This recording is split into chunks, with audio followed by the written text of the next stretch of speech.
April 27న Hyderabad కోంపల్లో TRS plenary నిర్వహిస్తామని చెప్పారు KCR. April 27న వరంగల్లో బహిరంగ సభ జరుపుతామన్నారు. ఏప్రిల్ 5 కల్లా పార్టీ సభ్యత్వ నమోదు పూర్తి చేయాలని నేతలకు సూచించారు కేసీఆర్. ప్లీనరీ బహిరంగ సభ ఏర్పాట్లపై పార్టీ ప్రజాప్రతినిధులతో సమావేశమైన కేసీఆర్ వారికి పలు అంశాలపై దిశానిర్దేశం చేశారు.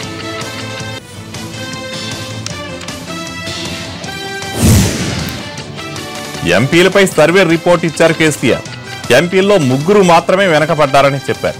సీతారాం నాయక్, బోర నర్సయ్య గౌడ్, మల్లారెడ్డి వెనుకంజలో ఉన్నారన్నారు. అయితే సర్వేలో తక్కువ మార్కులు వచ్చాయని భయపడక్కర్లేదని ఇంకా మెరుగుపరుచుకోవచ్చని చెప్పారు. పనితీరు మెరుగుపడితే సిట్టింగులకే టికెట్లు ఇస్తామని కేసీఆర్ చెప్పడంతో నేతలు ఊపిరి పీల్చుకున్నారు.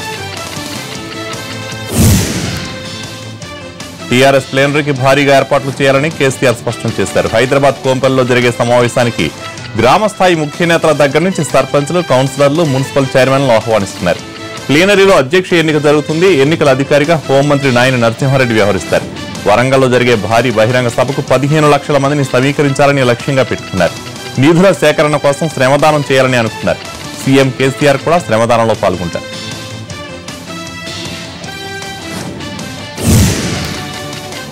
విజయవాడ ట్రాన్స్పోర్ట్ కమిషనర్ కార్యాలయం దగ్గర హైడ్రామా నడిచింది. ఇష్టానుసారంగా బస్సులకు అనుమతి ఇస్తున్నారంటూ MP Kesineni, MLA Bonda Uma, MLC Buddha వెంకన్లు ట్రాన్స్పోర్ట్ కార్యాలయం దగ్గర ఆందోళన దిగారు. అంతకుముందు కేసినేని ఎంపీ ప్రతినిధి ఒకరు ట్రాన్స్పోర్ట్ కార్యాలయానికి వెళ్లి ఆటోనగర్లో జరిగిన బస్సు ప్రమాదానికి సంబంధించిన సమాచారం అడిగారు. అయితే కమిషనర్ సరిగా స్పందించలేదంటూ ఎంపీ కేసినేని స్వయంగా రంగంలోకి దిగారు. రోడ్డుపైనే కమిషనర్ను నిలదీశారు.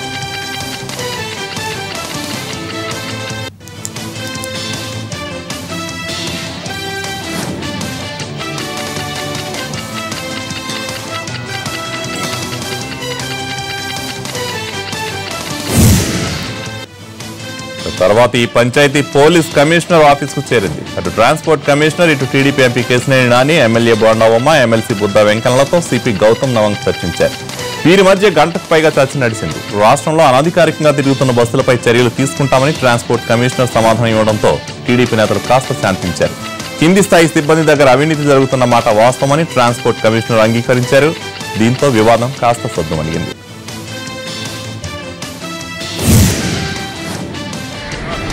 ఏపీ అసెంబ్లీ కమిటీ హాల్లో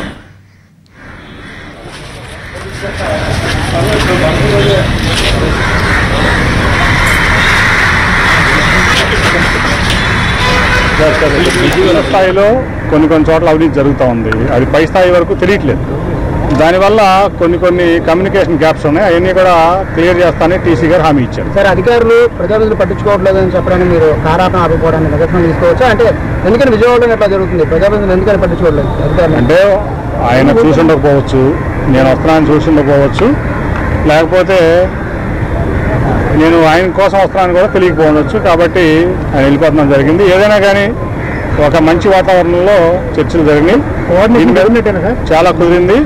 రేపు నుంచి కూడా ఎప్పటికప్పుడు రివ్యూ చేసుకుని ఈ దొంగ బస్సులు ఏవైతే ఉన్నాయో అరుణాచల్ ప్రదేశ్, నాగాల్యాండ్, అస్సాము, పాండిచేరి బస్సులన్నింటి కూడా కట్టడి చేస్తానని. ఏపీ అసెంబ్లీ కమిటీ హాల్లో ఎమ్మెల్యేలకు అమరావతి డిజైన్లపై పవర్ పాయింట్ ప్రజెంటేషన్ ఇచ్చింది Norman Foster company. Concept, layout, డిజైన్లపై కంపెనీ ప్రతినిధులు డెమో ఇచ్చారు. పవర్ పాయింట్ ప్రజెంటేషన్కు హాజరు కావాలంటూ ప్రతిపక్ష నేత జగన్ కూడా ఆహ్వానించింది ప్రభుత్వం. అయితే మీ బాధ్యత మీరు నిర్వహించండి అంటూ ఆయన గైర్హాజరయ్యారు. దీంతో 3 వైసీపీ ఎమ్మెల్యేలు హాజరయ్యారు. అనంతపురం జిల్లాలో కాంగ్రెస్ నేతలు చేపట్టిన కరువుపై సామూహిక సత్యాగ్రహ దీక్షలో పార్టీ కీలక నేతలంతా పాల్గొన్నారు. అన్ని జిల్లాల నుంచి భారీగా కాంగ్రెస్ కార్యకర్తలు తరలి వచ్చారు. అనంతపురంలో రైన్ గన్లు పంపిణీ చేస్తామని, కరువు పోయిందని సీఎం చంద్రబాబు అసత్య ప్రచారాలు చేస్తున్నారని ఎంపీ కేవీపీ ఆరోపించారు. రైతులపై కాంగ్రెస్ పార్టీకి తప్ప మరే పార్టీకి చిత్తశుద్ధి లేదన్నారు ఆయన. కాంగ్రెస్ హయాంలో ప్రాజెక్టులు కడితే చంద్రబాబు గొప్పలు చెప్పుకుంటున్నారని రఘువీర మండిపడ్డారు. టీడీపీ పాలనలో అన్నదాతలను ఎప్పుడూ చిన్నచూపే చూస్తున్నారని రఘువీర ఆవేదన వ్యక్తం చేశారు.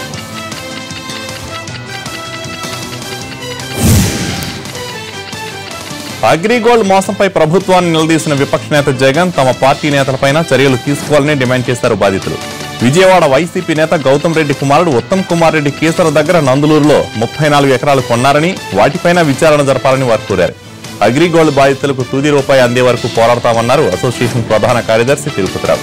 అందరికీ పూర్తి న్యాయం జరగకపోయినా కొంతవరకు అయినా ముందుకెళ్లగలిగామని ఆయన ఆనందం వ్యక్తం చేశారు. సీఎం చంద్రబాబు అసెంబ్లీ సాక్షిగా హామీ ఇచ్చారు కాబట్టి నమ్ముతున్నా ఉన్నారు ఆయన.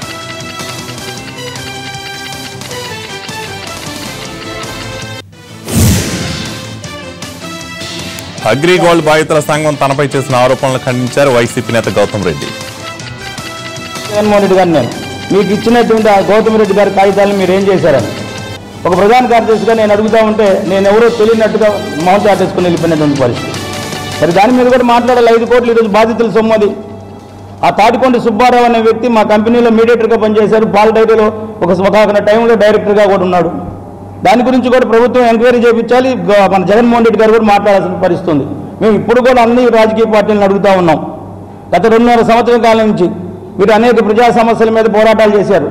మరి ఇది అగ్రిగోల్డ్ సమస్య ఆ ప్రజా సమస్యగా మీకు అనిపించలేదా? మేము ఎక్కడైనా పిలిస్తే వచ్చి మద్దతు తెలిపారు, సంతోషం. దాన్ని కూడా మేము ఆహ్వానిస్తున్నాం. మేము కూడా దానికి కూడా హర్షం తెలియజేస్తున్నాం, వాళ్ళకి అభినందనలు తెలియజేస్తున్నాం. 2.5 సంవత్సరాల కాలంలో 107 మంది చనిపోయారంటే మీరు అందరూ కానీ ముందుగా స్వచ్ఛందంగా స్పందించగలిగినట్టయితే ఈ సమస్య ఇంత దూరం వచ్చేది కాదేమనేటువంటి ఒక బాధతో మేము ఈరోజు మాట్లాడాల్సిన పరిస్థితి వస్తుంది. అగ్రిగోల్డ్ బాధితుల సంఘం తనపై చేసిన ఆరోపణలు ఖండించారు వైసీపీ నేత గౌతమ్ రెడ్డి. తాను కొన్న భూములన్నీ నేరుగా రైతుల నుంచే కొన్నానన్నారు. సభలో జగన్మోహన్ రెడ్డి చేసిన ఆరోపణల నుంచి తప్పించుకోవడానికి ప్రభుత్వం ఇష్యూని పక్కదారి పట్టించే ప్రయత్నం చేస్తుందని ఆయన ఆరోపించారు. నేనేదో అగ్రిగోల్డ్ భూములు కొన్నానని ఆ భూములన్నింటినీ కూడా అగ్రిగోల్డ్ అనేటువంటి మాట వంటి డైరెక్టర్లు కానీ సంస్థతో కానీ ఏ రకమైనటువంటి భూములు మనం కొనాల్సినటువంటి అవసరం లేదు. నేను కొన్నటువంటి భూములు ఏవైతే ఉన్నాయో అవన్నీ ప్రైవేట్ పార్టీస్ దగ్గర నుంచి రైట్ రాయల్గా రైతాంగం దగ్గర నుంచి కొనుగోలు చేసినటువంటి ఈ ల్యాండ్. మంత్రి పత్తిపాటి పుల్లారావు గారు పేరుని సార్థకత చేసుకుంటున్నాడు. పిచ్చి పుల్లలాగా పిచ్చి కుదిరితే రోకల బండనంట తలగ చుట్టుకుంటారట. ఈయన ఆ రకంగా ఉంది. నేనంట అగ్రిగోల్డ్కి లీగల్ అడ్వైజర్ అట. ఛాలెంజ్ చేస్తున్నా ఈ రోజున అగ్రిగోల్డ్ సంస్థకి సంబంధించినటువంటి దాంట్లో ఒక్క సంతకం కానీ ఒక్కసారి ఏ కోర్టులో కానీ హాజరైనటువంటి చూపించగలరా? అంత అర్థం లేనటువంటి మాట. బులెటిన్లో షార్ట్ బ్రేక్ తీసుకుందాం. స్టే చూడండి.